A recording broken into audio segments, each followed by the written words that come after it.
On today's episode, I'm going to give an update of working with Claude Dispatch.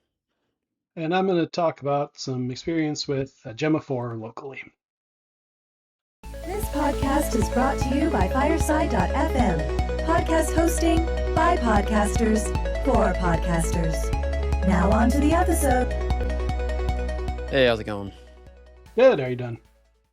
Pretty good. Where do you want to start? Should we start with my dispatch update, or do you want to talk about what you've been doing with Gemma 4 and some of the local model stuff?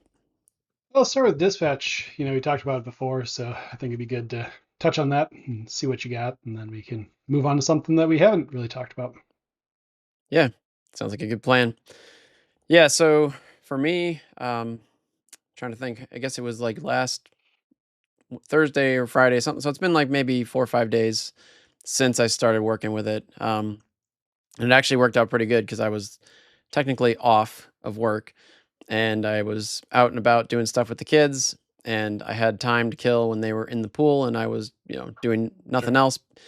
And so I decided to just, I already had dispatch set up because I think we might have touched on this in one of the other episodes, Yeah, but yeah, you gotta, the syncing wasn't actually that hard. But it's basically, you know, and this is probably good to just talk about it because I didn't fully have an understanding either. But what it essentially is it's like a chat of its own that is yeah, dispatch, and you can talk to it, whether you're on your phone or your computer. And I guess again, I haven't even opened or used OpenClaw yet, but from my understanding of how that works, you can interact with OpenClaw via a couple different things. I think people are using Telegram. I think is the big yeah, one, yep, but an interface like that. So it's kind of, yeah, I think that's probably what they're aiming for.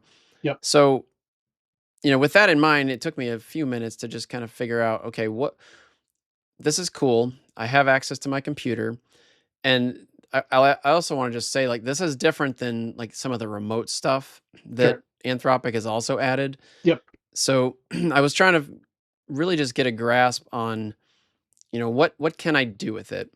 yep, So where I started was I've got all those scheduled jobs we've talked about before in cowork, yep, and basically I kept asking it questions, kind of like we did last week. Just ask Claude questions. What can you do? What can't you do? yep, And at first I wasn't sure, is it gonna, give me some sort of an update from those scheduled jobs? Am I gonna get updates there? So I asked it that question.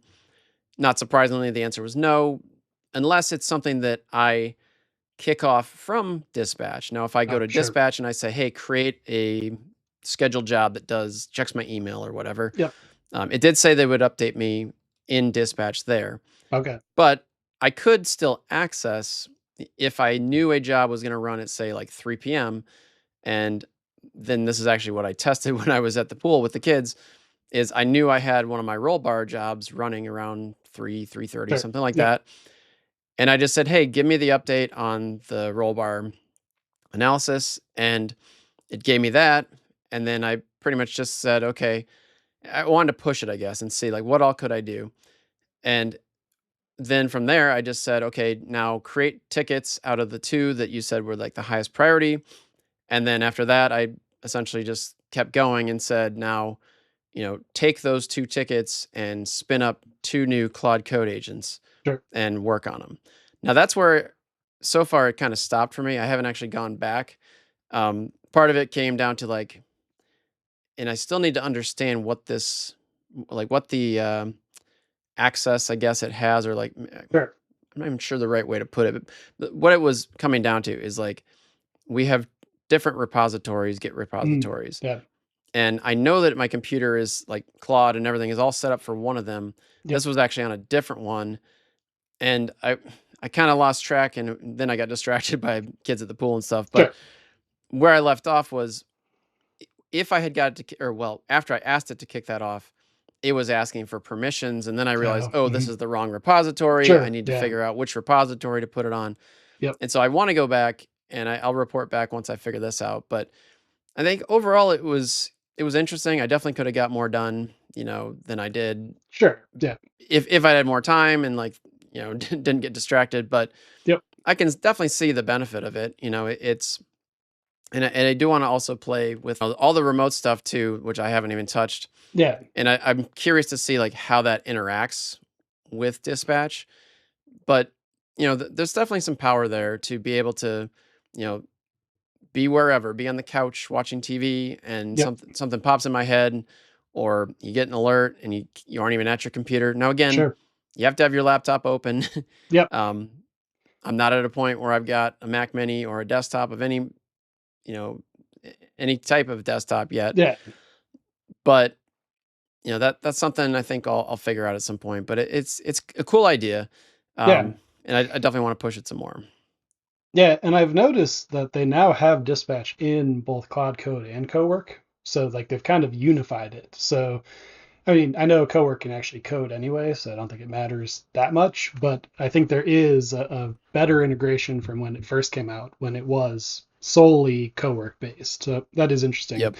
Um, I had yeah, noticed that too, but I hadn't really like I'll put it this way. I saw that as well, but I haven't seen how on my phone it reacts with the Claude Code side of sure. things versus like I don't know if it's two separate chats. I haven't checked that part out yet. Yeah, the interesting But thing is it looks like the same interface. It's just like yep, located in both tabs of Cowork and Code. So my guess is it's like the same thing, especially since it is a separate probably. chat. It probably is just one, and you kind of get both worlds in one. Yeah. Yep. Yeah, and the other thing I really want to test out is, what happens. So in that instance right there, when you've got it integrated now with Claude Code, am I going to see in as I would if I created a new, I think it's called a session in Claude Code. Sure. Am Yep. I going to see a new session if I from my phone tell dispatch to do that pull request I was talking about or whatever? Um, I'm curious. I got to figure that out. So I'll definitely report back on that next week because I'll mess around with it some more. No, and that's actually an interesting thing that I've noticed in general with like Cowork, especially, but I think it's the same with Cloud Code now, is like your scheduled jobs don't actually sync between computers. So like if you do a scheduled job and Yeah. you go to Yep. schedule like on a different computer, you don't see like it. And my guess is it's just running, a local cron job essentially to do that. Yep. And it's probably because it's an, I'm pretty sure it's an Electron app. So it's probably just running it in the background there. And so that is kind of a interesting quirk to it that I think Dispatch is starting to try to change that so it is synced more places, but it's definitely something I've noticed with working with Cowork a bit. Yep. Yeah. So I mean, it's not a huge update, but definitely poked around. I think there's a lot of potential there. So yeah, I'm hoping to push it even more and report back next week on different things I've been able to do. Because I would love to get to the point where, and even if I'm just like sitting at my desktop right now or my laptop Yeah, today, and I'm just like testing around, I think there would still be some benefit to even having like the alerts on the phone. sure. If I kicked something off in dispatch, but I'm doing something else, I could see a benefit even to stuff like that. Um, Yeah, something I know we're gonna go ahead. no, go ahead. No, I was gonna transition to the next topic, but if you got something to say about that, go ahead. I was just going to say, I think, and this is kind of the case with most of the stuff we do, it's also just like learning, like building that into your muscle memory of like, hey, I can have autonomous stuff going on in the background, and your phone's kind of the portal for that. If so Yeah. it's like even if you're at your desk, if you have stuff going on in the background, it might separate things a little bit. Like, so obviously you can still look at it on your computer, but it's also like you can see it in a different modality so that you have that always running. And so, yeah, it's definitely kind of a, with AI, for me especially, it's like I have to keep pushing myself to like adapt to what's possible. And it's like reevaluate how I actually work on things versus just being Yep. like, no, I've always done it this way, so I'm just going to keep doing it this way. It's like, no, like, how can I take a step back and change how I work to take advantage of the tools that are available? Yeah, that's a really good point. I mean, I've certainly noticed that with myself as well. And, even just working with the agentic Yeah. AI, it's still so new. And, it's not like I had that much time to build up bad habits, I guess, or Sure. whatever, but you still have habits. And even one thing I've noticed, and that, this is not related to coding at all, but I still default to doing a Google search Sure. or, something like that on something that I know, like in my head, the way I'm formulating it is already to talk to AI. Sure. And obviously, Google and all of the search engines have AI at the Yeah. top anyways. Yep. But, one thing that I end up finding is, especially if it's something that I don't know how to ask for it, if I just go to the AI and ask that question, and Dispatch would be a great use case for this too. Like, just use Dispatch to send out an AI agent to go do the research and come back with a report, rather than me doing the Yeah. traditional, wasting my time doing a bunch of searches and not quite finding what I want, and Yep. stuff like that. So it's another just slight shift in the way you need to think about stuff, I think. Yeah. From my perspective, I'm kind of in the same boat where I still do Google searches, but I have started to shift where it's like I do a Google search almost to get that AI summary at the top, because it's like, to your point, it's like if you don't know exactly what you're looking for yet, if you go directly to like Claude to ask questions, it can help you, but it can also like, I mean, my Claude's opinionated now. It pushes back on everything I say, so I'm like, shut up, Claude. I don't want to talk about it. But it's also like just, I always use Google as like a thinking process as well before it, where it was like I'd ask a question, look at what's there, formulate like what am I missing, and then ask more questions. And so I definitely still have some of that, but it tends to be like sometimes I'll do a Google search, take what I find from the summary, then go into AI and like do a little bit more targeted type. And I think to your point, using AI to like go out and do some research on a topic could do that. And I think that's the interesting part of, or an interesting part of the agentic AI stuff is like, how can you have it do things that you would have done yourself? And not even just in like the automation way, like that's the part that I'm trying to explore on my side is like, I think agentic stuff is kind of cool, but I also think a lot of how it's being framed right now and used right now is like too hype driven. It's like it's going to do everything, it's going to build everything. And like, like that's cool, but I also have this feeling of I actually enjoy doing some of this stuff. Like I don't want AI to do everything. I want AI to Yeah. make the boring stuff easier so that I can focus on the cool stuff. Like, and I think we talked about it, or offline we shared it. You remember Pulsia, the Oh yeah. Yep. build a I still company keep and hearing about it too. yeah, I actually was just listening to a podcast with the founder. A funny side note: the name is actually AI slop spelled backwards and put I together. heard that on a different podcast too. It wasn't the one Yeah. he was on, but yeah. Okay. Yeah. So that is kind of funny. It's almost an in joke because honestly, like what I've seen there, while the concept's cool, it feels like AI slop. It's just like let the Yeah. AI run and do it. And so that's a bit of a tangent, but it really is. Like I've been fascinated by agents, but in a way that you have more control over them. Like how you can actually. It's less of it just goes and does things for you, and more like it collaborates with you. And it's Yep. actually a good transition to kind of the stuff I've been playing with on the local side of things. And I'll just kind of give a quick transition there too that ties into the co-work stuff and the dispatch stuff is that, recently Anthropic put up, or I think it was the head of Claude Code, Boris Cherny or whatever his name is, essentially put out a message saying, during business hours, if you're on like the $20 a month plan, like you're going to see way, you know, smaller thresholds for your 5 hour stuff. And Yeah. I mean, I noticed it right away, essentially. Like I had, I think, 3 or 4 different co-work processes that were running on a schedule.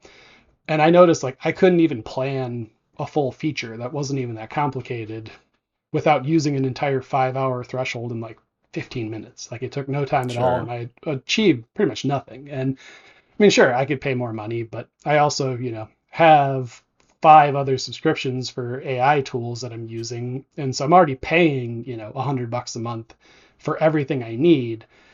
And it's like, I mean, honestly, and I'm curious to see your take on it too. Like, it feels like since Anthropic has like taken off, it feels like the quality has actually like come down a little bit. It feels like they're stretching their resources so far that it's not as good as it was. And that could even be like Claude Code has changed so much too, that I just feel Yeah. like there's some frustrating things that I've seen with Claude right now. And I mean, it's still good, and maybe other people aren't noticing stuff like that. And it also could be if you're on the Claude Max, maybe that solves the problem too. But it's kind of made it so I want to explore a different avenue.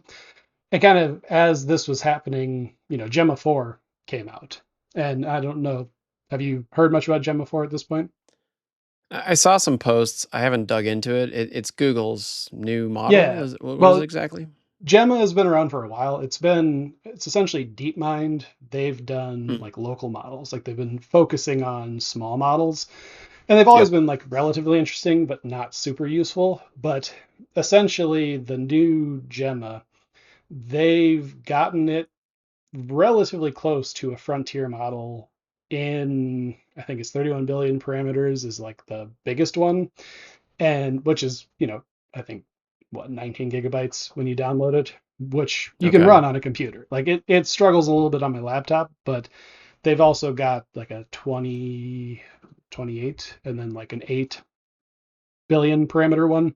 So they've got a couple versions of it, but essentially like the top end version, when they benchmarked it, it was like ChatGPT or GPT-4 level intelligence on something you can run locally, which, Yep. like It's pretty good. GPT-4 nowadays is relatively behind, obviously, but for something you can run locally, it's like that kind of changes things. Because I've also done a little bit of research recently. I mean, actually, a lot of it, research on agents lately. And one of the things I've seen is that a lot of agentic work doesn't have to be your, true like state of the art model. Like you can use Yep. dumber models to do a lot of these like basic things.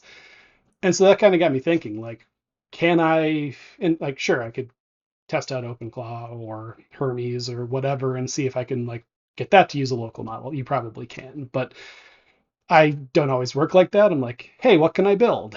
And it also, because I had some frustrations on the Cloud Code side of things. I've got Windsurf that I still use, and I'm paying like $10 a month still for it. So I was looking around in there, and I noticed Kimi K2.5 is sitting there for free, so you can just use it for free. And I'd heard interesting things about it, and so I was like, I'm gonna just try building, kind of a agentic framework, a little bit of like a Claude Code, but kind of a I didn't know where I was going with it yet, but like just something that I can start pushing into some of this type of stuff, but in a way that's more cost effective, and see how far I can actually push local models and free models and open source models to see like what can it actually do. And it's been interesting. I've been working on it for 2 nights, I think, so maybe like a couple of hours total, and I essentially have a full app running. It's got both a chat mode and an agentic mode, and it doesn't have a background process yet. But the fun thing I've done, and I don't know if you've ever played this before, is I actually go out, and so like I actually, Hermes is actually um, open source, and so is like Yep. we now have like the Cloud Code, iterations that people have created in Python. So I've actually taken those, and I take open source stuff, and I don't have it like rip everything, but I start like building things with my opinion of what I wanted to do. And then Yeah. I'm like, okay, look at this open source project. Just see like what are the things that it does well? What are the cool parts of it? What are the things that would apply to what we're doing here? And just like make a plan of how we can actually build that in. And I know a lot of people will like use tests essentially, like they'll rip off tests and just throw them in and say, okay, build until the test pass. Like I don't Yeah. know if you've heard Cloudflare recently has built both an open Next.js as well as I think it's CMS called M dash, which is essentially like WordPress, but made in a way that can run on Cloudflare. And it was like Okay. completely, I mean, maybe not completely, but essentially like they ripped, the open source pieces to this, took the tests, put them in place, and then had AI build until it achieved something that could run on Cloudflare. And so, Interesting. what I've done isn't quite that far. It's not like taking the tests and doing it that way, but it is very much like evaluate the code and find the cool parts and then figure out how we can put it in what I'm working on. So it's been really interesting to see how far I can push it using local models. And like, it's not super interesting yet, but right now I've, hooked it up to some MCPs and also like Tavily. So the search provider is like, so it's like an AI search provider. And so Okay. like it can do research for me and put together reports. It can work on my local file system and it actually like put together a React app for me. Like it still needs some structure to be like, what does a good React app look like? But that's another Yeah. thing that I'm kind of playing with as I'm building it is like how, because like there are some limitations. Like the model, like the cool thing is it can use tools, which is a huge thing because it used to be like the smaller models were really not very good at tool usage. But Yep. one of the things that they did with this is actually make it so that it's pretty good at using tools. And so, I'm kind of doing a like, and I will say I also put skills in it. So it kind of has like skills like Claude skills and stuff. So it's got slash Nice. commands and all that. And what I'm trying to test is like, if you have kind of a dumb model, so to speak, but you have this infrastructure around it that helps give it good context and good, like, the skills are another piece to it where it's like it can actually use that. It also has a memory system to it. So like you can actually Hmm. like ask it what you've talked about before and it can go back and look through your session history and stuff. And like, yeah, like there's still a lot of work to do to get it to a point where it's super interesting. But just like I said, it's been like 2 nights that I've been working on it. And I've gotten it far enough where I'm seeing capabilities that you see in Claude Code and Codex and like all of the more modern things that I've essentially built up in a couple nights, and they're working relatively well. Like the agent actually goes out and plans its steps and will like show you progress and all that type of stuff. And the cool thing is I'm doing it without, Claude Code building it or Codex building it. It's like using an open source model to push on it. And it also kind of goes back to, I think we talked about it a couple weeks ago. There's this whole philosophy that like agents actually work better when they're working in a file system than when you try to Yeah. put like everything in a database. And so that's another piece that I'm really focusing on is it's actually are you familiar with Tauri? Tauri. No. Nope. So it's kind of like, I mean, because this is cool, it's a Rust based Hmm. program essentially that it's like Electron, but essentially it's Okay. built in Rust and then it like has a bunch of native browser stuff built in. And so it's supposed to be really, really fast, which is kind of cool. And so, and again, like this is an experiment. So I'm like, hey, let's push on something I've never really used before to see how far that can go as well. And so it is completely local. It runs locally. It has a file system. Like I have it so it can have like a working directory to build stuff in as it goes. And it's really, again, like I think this is something I'll need to report back on as I push further on it, but it's been fun to experiment with like what's a different path, because everything right now is so you got to use the state of the art model, you've got to use Claude Code, you've got like everything is very much in the ecosystem, and so it's fun to see again, like I mean, we're vibing with AI code here, and so it's fun to do that and see how far you can push something without. I mean, I've written maybe like 3 lines of code on it. It's not like I'm sitting there Right. pouring a ton in. It's just like directing where it goes and stuff like that. So no, it's been pretty cool. Sounds really cool. Yeah. So, just a couple questions I had. Yeah. You mentioned Gemma 4, but Yep. then you also mentioned Kimi. So, which one are you using primarily? Kimi? So Kimi is I'm using in Windsurf to actually build. So like that's the Claude Yep. code replacement essentially.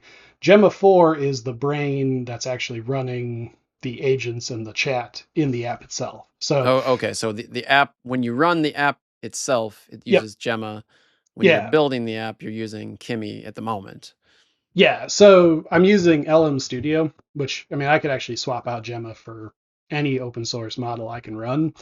It just because I wanted to play with Gemma, that's what I'm using right now. But and which is kind of cool. Like as things get better, you're not stuck with anything. Like if you can run it on your local machine, you can download it and use it as the brain essentially.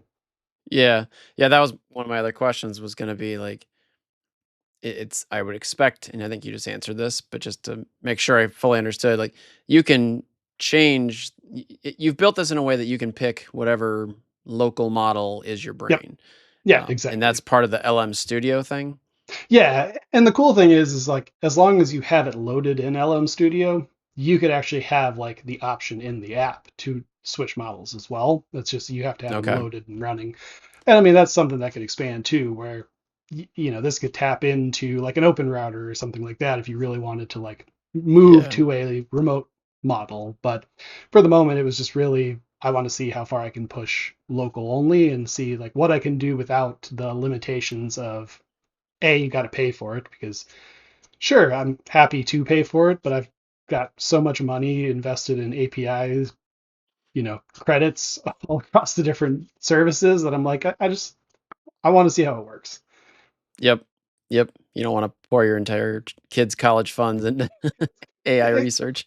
But especially on the agent side, because like I said, I've Get done costly fast. agent stuff on, paid models in database environments, on remote environments. And like, I mean, even the best agents out there are still not great. Like there's still a Yeah. lot of failing. And like I always hesitate when I'm like, okay, I know I'm just gonna be burning cash here. I'm not gonna get a ton out of just like hammering on this. And so the cool thing is that this is something that if I can run it locally and I can get something working well, it should scale really well too. Like it should go to a Right. state of the art model and be amazing theoretically if I can get it to run on a, 8 GB model locally. So it's kind of, what do they say? Constraints are key to creativity. It's like, Mhm. how can you make things better with the constraints that you have? And so, no, it's been an interesting experiment. Yeah, that's really cool. I'm excited to hear where that goes. And some other thoughts I have that you kind of touched on, but I've just, I guess, things that I've seen Sure. that as you were talking about how you're building it, like it'd be cool to see you build this sort of functionality in as well. So, like, I use Conductor for my, well, it's one of the harnesses I use for Claude Code. Yeah. And you can actually, this is a quick update, but I've also started using Codex too, because I Oh, have nice. both now. Yeah. And so that maybe could be a whole nother thing, and I don't want to get bogged down. But the point of bringing it up is that I have noticed when I'm writing, well, when Claude is writing code in there, I haven't noticed it with Codex yet, that it will switch models. Like they must have Okay. built something into Conductor, and Sure. it'll, when it's writing the code, it's using Opus 4.6. Yep. When it's writing commit messages, it's using Haiku or whatever, Yep. which is makes sense. And that, like, it got me thinking, like, you could probably build something like that into Yeah. yours, where, like, if you want to cut down on the cost, your thing could build with Opus 4.6 or Yep. Codex 5.4 or whatever, but then everything else uses Gemma or the free models. Yeah. No, and Yeah, that no, go actually ahead. brings up another thing I was thinking about is that I also, as I do this and push further into it, I do want to test kind of the relationship there. Like if I have, say, Opus plan a feature, how does Kimi do at implementing it versus if Yeah. I plan with Kimi, how does Opus do with implement? Like, is there a relationship where like if you just do the plan with a bigger model or a smarter model, can it help a dumber model implement better? And Yep. it could be like you're saying the other way around, where it's like actually having the full implementation be the smarter model. But it's kind of an interesting experiment, I think, to see like what relationship you know that has. And I do know that for a while here, like since Claude Code introduced just their planning mode in general, they switched over to Haiku for that as well. Which maybe that Yeah. answers the question is like, but I also know it's because it's faster. It's faster, it's Hmm. cheaper. But Yep. that is kind of an interesting question, is like, yeah, it's faster and cheaper, but does it do a better job? Like does it do, or like does the smarter model compensate for anything lacking? And so, yeah, Yeah. like Right. that very well, I'm going against the grain here, so probably the question's already been answered. But, part of this is very much just I'm doing experiments here just to try to figure out, like, kind of like what we were saying earlier. I kind of got stuck in I'm going to use Cloud Code, or I'm going to use Codex, and I'm going to like use all the stuff that's already out there. And I just kind of got to a point where I'm like, what else is there? Like, how else can we do this? How else can we push this to see what works and what doesn't? And, again, Yep. because it's taken me a couple nights so far and I've already built almost a fully functioning application, it's not like I'm wasting months of my life that I might throw away. Like, what's the worst that Yep. happens? I waste a week and I toss it. Who cares? Like, it's not a big deal. Yeah. Yep. Yeah. I mean, that's the power of AI code, and that's why we love doing it. Yeah. Um, yeah. So I'm excited. My last takeaway would be I expect there to be a name to this by the next week. Well, I already have a name, but it probably doesn't Okay. work. Just jokingly, because it's a local agent, I just called it Loki. But I'm sure like everybody's already used Loki, so if I ever push this further, it'll have to be rebranded. But for the Yep. moment, it's code name Loki. All right. Cool. Well, we will check in on Loki next week. Sounds good. Anything else you want to add? No, I think that's it. That's been occupying most of my time. Cool. All right. Well, yeah. I guess this is another episode, and you know, like and subscribe down below, and we'll see you next time.